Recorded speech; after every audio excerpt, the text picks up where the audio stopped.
Benda tu boleh Ustaz Zul guna untuk bagi ceramah, bagi motivasi dekat orang kan. Tapi tak semua orang akan ada skill yang sama. Saya, contoh saya orang teknikal, ataupun saya usahawan tadi kan.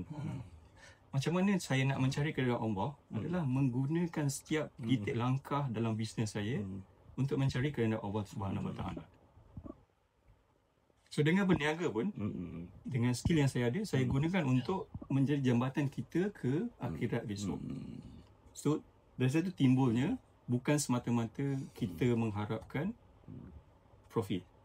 So kalau dalam bahasa canggih sikit, dalam bahasa Inggeris dia panggil cautious capitalism. Bermakna dia mencari duit, profit oriented, of course business kena cari profit, cuma dia a bit cautious, tengok bahagian lain yang dia kena take care juga. Dalam cautious capitalism juga dia ada 4P lah. Dia panggil products. Produk kena ada yang bagus lah.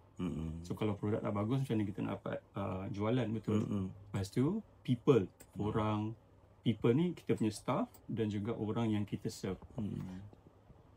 Planet. Apabila kita berniaga, kita juga perlu tidak menjadikan sesuatu yang negatif lah. Sorry to say, kadang-kadang kita ternampak agak serong apabila kita berniaga semata-mata untuk profit dan kita menjual barang yang tak elok, yang mencemarkan alam.